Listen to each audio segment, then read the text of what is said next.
Perkenalkan, nama saya Slamet Rianto dari Dinas Kehutanan Provinsi Jawa Barat. Saat ini saya bertugas di UPTD Taman Hutan Raya Insinyur Haji Juanda sebagai pengendali ekosistem hutan ahli pertama.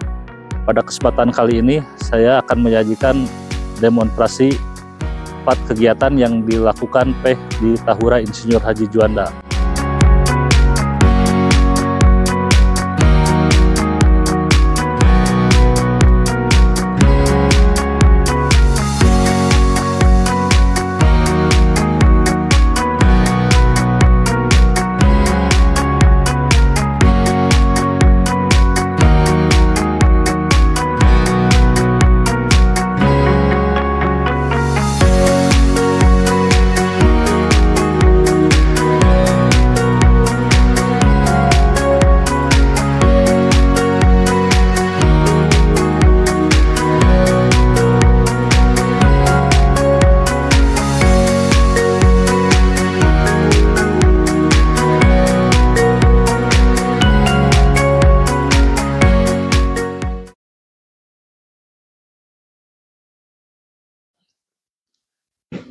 Assalamualaikum, selamat pagi. Izin Pak, mau menyampaikan hasil laporan lapangan. Wah, silakan.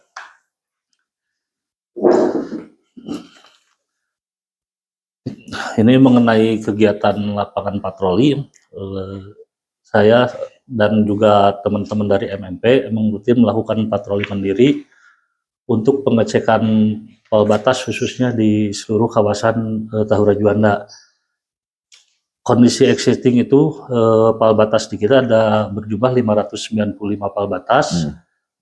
Cuma hasil dari rekapitulasi kami di lapangan, hampir 20% dari pal batas kita itu memerlukan pemeliharaan. Itu ada yang rusak atau pudar, terus sebagian dari palnya juga ada yang sudah patah, ada yang terbawa longsor, dan menurut hasil laporan dari rekan di lapangan juga ada beberapa pal batas yang bergeser, dalam artian mungkin kena longsor terus dipasang lagi, cuma sepertinya posisinya kurang pas gitu. Nah, untuk itu selain posisi pal batas di kawasan kita juga ada beberapa konflik tenurial lah. Di antaranya dengan PLTA atau Indonesia Power, di mana mereka masih mengklaim mempunyai hak guna usaha di dalam kawasan kita. Sedangkan secara tata batas, wilayah mereka itu masuk ke dalam kawasan Tahura Juanda kita, Pak. Nah, dari data kami ini berdasarkan Peraturan Menteri Kehutanan Nomor 7 Tahun 2021 tentang perencanaan kehutanan, perubahan peruntukan kawasan hutan, dan perubahan fungsi kawasan hutan. Areal kawasan hutan yang sudah dilakukan tata batas paling sedikit 5 tahun itu bisa melakukan rekonstruksi tata batas. Nah, kita terakhir rekonstruksi tata batas itu dilakukan di tahun 2017. Sepertinya untuk saat ini kita perlu mengadakan lagi rekonstruksi, Pak, karena itu menyangkut keutuhan kawasan kita, ya khususnya yang berkonflik tenurial maupun tata batas ataupun pal-pal batas yang mungkin perlu diperbaiki dan titik-titiknya itu untuk dipastikan lagi. Mungkin itu Pak yang saya peroleh di lapangan. Mohon petunjuk untuk langkah selanjutnya. Ya, terima kasih Pak Slamet atas laporannya. Mohon untuk segera ditindaklanjuti. Tadi ada beberapa poin kaitan pal batas yang rusak, mohon segera dipelihara. Lalu yang pergeseran dan sebagainya dicek lagi titik koordinatnya dengan PLTA juga PLTA Bengkok. Kaitan dengan teritorial, mangga segera dikoordinasikan, dan khususnya untuk rekonstruksi kawasan, segera siapkan data-data batas kawasannya dan segera sampaikan ke dinas terkait dalam hal ini, BPKH mungkin. Segera tindak lanjuti sesuai dengan normatif yang ada. Baik Pak, saya akan menyiapkan mungkin tim kecil untuk persiapan data-data rekonstruksi data batas apa saja yang diperlukan. Sebelumnya mungkin Saya akan berkoordinasi via telepon dengan Balai BPKH dan juga mungkin dalam waktu dekat saya koordinasi dulu dengan Dinas Kehutanan di bidang KSDAE untuk penyiapan dari rekonstruksi tanda batas itu sendiri. Mungkin itu Pak untuk saat ini. Terima kasih atas waktunya. Ya, siap Nun. Izin Pak menyampaikan hasil pemeriksaan lapangan dari permohonan izin pelataran air dari Desa Ciburial.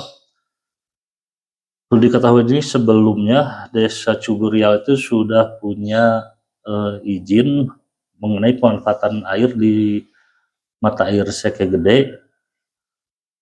Hanya saja bentuknya di tahun 2019 itu perjanjian kerjasama dengan Tahura Juanda. Ini berlaku sampai 5 tahun, untuk 5 tahun dan saat ini berakhir. Nah, dari pihak Desa Ciburial kemarin kan mengajukan permohonan untuk perpanjangan. Kita sudah tindak lanjuti, namun secara peraturan dan perundangan yang berlaku, perjanjian kerjasama itu kurang pas atau kurang tepat ya, karena izin pelataran air di kawasan konservasi diatur oleh Peraturan Menteri Lingkungan Hidup dan Kehutanan Nomor 18 Tahun 2019 tentang pemanfaatan air dan energi air di Suaka Marga Satwa, Taman Nasional, Taman Hutan Raya, dan Taman Wisata Alam. Jadi harusnya bentuknya itu IPA, izin pemanfaatan air yang dikeluarkan oleh Kepala UPTD kalau untuk di Taman Hutan Raya Juanda, Pak. Nah, kami sudah membentuk tim melakukan pemeriksaan di lapangan. Debit air yang diambil di mata air Seke Gede sebesar 3,26 liter per detik. Nah, selain itu mereka juga memanfaatkan mata air kecil yaitu Seke Kujupung 1 dan Seke Kujupung 2. Cuma di Seke Kujupung 2 itu tidak seterusnya debitnya ada di musim kemarau, dia kering. Dan kami kemarin melakukan pengukuran, kebetulan di musim hujan diperoleh debit 0,09 liter per detik, dan yang Seke Kujupung 1 itu di 0,16 liter per detik. Jadi total mereka mengambil debit di kawasan kita kurang lebih 4 liter per detik. Nah, Seke Kujupung dan Seke Gede letaknya di bawah tebing keraton. Mereka membangun bak-bak penampungan. Memang itu sudah ada sebelum adanya penetapan Tahura Juanda sendiri. Jadi itu udah lama dimanfaatkan oleh Desa Ciburial untuk pemenuhan kebutuhan sehari-hari warganya. Mata air dialirkan melalui pipa sebesar 3 inci kurang lebih sejauh 3 km. Lokasi bak penampungan air atau reservoir terakhir itu di Blok Negla, tepatnya di dekat PAL 472 dengan luas 9 kali 9 meter dan tinggi 3 meter. Nah, di situ air ditampung biasanya sampai pagi hari baru dialirkan ke warga karena menunggu si bak penampung itu dulu penuh. Nah, dari hasil pengecekan lapangan itu kita udah susun rekomendasi, diantaranya mungkin kita meminta proposal baru karena penggunaan dari mata air itu sendiri untuk warganya kita belum punya data berapa kakak yang disediakan atau yang menggunakan mata air dari Desa Ciburial itu. Selain itu juga berdasarkan peraturan perundangan yang berlaku, mereka diharuskan untuk menyusun RKT sebagai kompensasi penggunaan mata air ke kawasan. Mungkin itu Pak hasil pemeriksaan lapangan kami. Selanjutnya untuk bisa diproses atau arahannya seperti apa Pak? Ya, baik Pak Slamet. Jadi tugas pertama segera koordinasikan ke desa kaitan dengan pemanfaatan air tersebut dan dicek lagi perjanjiannya seperti apa. Lalu setelah itu baru lakukan mapping di lapangan kaitan dengan jalur pipanisasi dan debit airnya seperti apa, lakukan semuanya sesuai dengan aturan yang berlaku. Mungkin gitu ya. Boleh, siapa? Yang selanjutnya mungkin saya akan koordinasi juga mengenai penyusunan proposal atau rencana kegiatan tahunan yang akan mereka lakukan atau berikan kepada kawasan. Nanti saya koordinasikan lebih lanjut dengan Bapak. Sip. Oke, terima kasih. Sama-sama, Pak. Wah, kebetulan Pak, lu lagi lihat peta blocking ya? Gimana Pak Slamet? Nah, ini kondisi blocking atau zona di kawasan kita memang terbagi oleh 3 blok ya, blok perlindungan, blok manfaatan, dan blok koleksi. Cuma di sini ini ada beberapa titik nih yang di dalam blok perlindungan ada titik-titik di sini hijau itu berarti blok manfaatan. Nah ini itu area-area yang kita sudah mendapatkan area pemanfaatan air. Karena memang secara peraturan area pemanfaatan air itu harus di dalam blok pemanfaatan. Cuma permasalahannya di area pemanfaatan air ini ada jalur-jalur pipa air yang dialirkan menuju ke masing-masing blok penampungan yang dipakai oleh warga.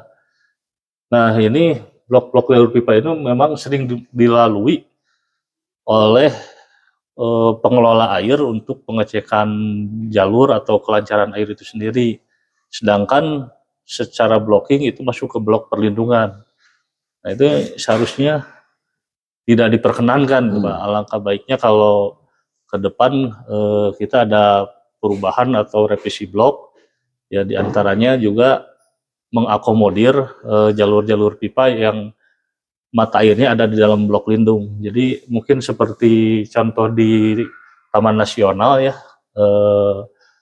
blok manfaatannya itu jalur trek atau jalur pendakian. Jadi kita juga bisa di sini misalkan blok ini ada jalur pipa, kita bikin jalur lah dengan lebarnya 1 atau maksimal 2 meter sebagai jalur infeksi untuk patroli atau pemeriksaan pipa air sendiri. Nah selain itu di areal khususnya subunit Maribaya, di kita ini banyak blok-blok lindung yang langsung berbatasan dengan perkebunan warga. Nah ini kan rentan juga ya, karena kalau blok lindung di Tahura itu ibaratnya cagar alamnya ya, blok lindung yang nggak boleh bebas dimasuki orang. Sedangkan di sini ini akses-akses perkebunan, banyak warga yang beraktivitas. Kita juga perlu membaper area-area yang memang berbatasan dengan warga langsung, jangan langsung blok lindung, tapi ada bapernya bisa blok rehabilitasi atau blok manfaatan. Karena ya itu koneksi existing di sini blok lindung, tapi ada aktivitas warga yang kadang ada masuk ke kawasan ataupun langsung bersinggungan. Oke, Pak Slamet, sesuai laporan tadi, jadi sekalian kebetulan nih, ini yang di area blok di Cimenyan ini ada beberapa kan pemanfaatan air, terus sebagai jalur inspeksi pipa. Jadi biar lebih leluasa, ini harus dirubah bloknya dari blok lindung ke pemanfaatan, tetapi hanya menyesuaikan jalur pipa yang ada 2 meter lah kurang lebih. Yang pertama, nah ini terutama yang ini nih wilayah Kampung Sekejolang, ini kan masih belum jelas ya. Ini kita ajukan saja perubahan blocking menjadi blok rehabilitasi. Tapi koordinasikan juga ini nanti ke dinas nih, apakah bisa dirubah atau seperti apa, nanti kita minta rekomendasinya, lalu koordinasikan kembali nanti ke kementerian, kalau bisa ini secepatnya ini dilakukan sesuai dengan prosedur yang berlaku. Itu mungkin Selamat ya. Oke, baik Pak, kalau sudah ada arahan nanti saya koordinasikan dengan tim PH Tahura, kita akan mencoba menyusun perbaikan atau revisi blocking di kawasan Tahura Juanda agar lebih sesuai dengan kondisi existing dan tidak bertentangan dengan peraturan dan perundangan yang berlaku, Pak. Ya, sip. Oke, segera kerjakan ya. Nuhun. Siap, terima kasih Pak. Ya.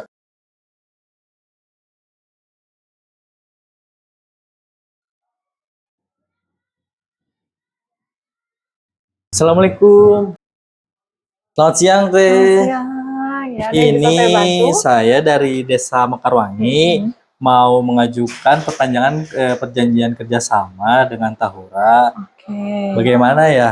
Oh, terkait perpanjangan kerjasama dengan Tahura, nanti saya hubungkan dengan Pak Slamet. Ditunggu ya. Boleh ya? Selamat siang Pak. Siang, Pak. Dari mana Pak? Saya dari Desa Mekarwangi, Pak. Silakan duduk dulu Baik. Pak. Jadi gini Pak, saya tuh kan mau perpanjangan perjanjian kerjasama Oke. dari Desa Mekarwangi bersama Tahura Juanda. Nah, itu kira-kira gimana ya Pak untuk perpanjangannya? Kerjasama mengenai apa ini Pak? Terkait pipa air yang di jalur kawasan Oh, jalur hutan. lintas ya, Ah, jalur iya, lintas pipa. Oke, sebelumnya kan sudah ada PKS mungkin ya kalau perpanjangan, Iya. sudah ada PKS kerjasama. Sekarang mungkin sudah habis masa berlakunya apa gimana? Sudah habis Pak untuk di ininya, boleh dilihat dulu Pak. Untuk perjanjian kerjasamanya. Ini memang PKS kerjasama mengenai jalur lintas pipa yang melintas di kawasan. Pak. Untuk jalur lintas pipa kita di kawasan Tahura Juanda ini masuk ke kawasan konservasi. Jadi aturannya ada di Peraturan Menteri Kehutanan Nomor 44 Tahun 2017. Nah, ini memang sebelum masa berlaku habis, itu Bapak mengajukan permohonan perpanjangan jika memang mau dilanjutkan PKS-nya. Oke, berkasnya ini nanti saya terima dulu, kita proses. Nah, prosesnya ini dari masuknya berkas, nanti kita lakukan identifikasi, kemungkinan akan ada pengecekan ke lapangan untuk melihat jalur lintas pipanya. Setelah itu tim kami akan membuat berita acara dan melakukan juga monitoring dan evaluasi terhadap PKS yang sudah berjalan, apakah layak diperpanjang atau tidak. Nanti Bapak bisa ditunggu aja prosesnya. Nanti saya kabarin. Di sini kan udah ada kontak Bapak ya. Iya, ada Pak, ada Pak. Untuk lanjut di lapangannya maksimal 2 hari kerja lah kita ada respon ke Bapak kapan untuk mulai pengecekan lapangan dan monitoring kegiatan PKS sebelumnya. Iya gini Pak, barangkali bisa dibantu untuk prosesnya biar lebih ini. Maaf Pak Bugi, kami di Tahura Juanda ini sudah menerapkan zona integritas Pak. Kita sebagai dari bagian wilayah bebas korupsi, mohon maaf juga yang Pak Bugi lakukan dengan memberikan imbalan untuk memperlancar proses suatu permohonan, itu masuk kepada tindakan suap atau gratifikasi, di mana berdasarkan Undang-Undang Nomor 31 Tahun 1999 yang sudah dirubah menjadi Undang-Undang Nomor 20 Tahun 2001, suap dan gratifikasi itu masuk pada tindakan pidana korupsi, Pak. Begitu juga dengan kami sebagai PNS, tugas kami adalah melayani dari kebutuhan masyarakat. Kami sudah digaji dan mendapat tunjangan dari negara, dari pemerintah. Sebaiknya tidak memberikan hadiah ataupun imbalan terhadap suatu proses yang ataupun permohonan yang diajukan kepada instansi, Pak. Mohon maaf, saya tidak bisa menerima, Pak, karena kalaupun ada kegiatan yang memang harus mengeluarkan biaya, di kita nanti ada rincian yang sah, biaya yang harus dikeluarkan, tidak berupa hadiah ataupun imbalan balas jasa untuk memperlancar proses, Pak. Oh gitu ya Pak ya. Aduh, mohon maaf Pak. Yap, sama-sama Pak Bugi. Ditunggu aja ya nanti maksimal 5 hari kerja ada kontak ataupun yang menghubungi ke Pak Bugi, kan di sini sudah ada kontaknya. Iya Pak. Untuk proses selanjutnya. Baik kalau kayak gitu Pak. Dan gitu dari saya Pak. Terima kasih ya Pak. Yap, terima kasih Pak. Ya, Pak.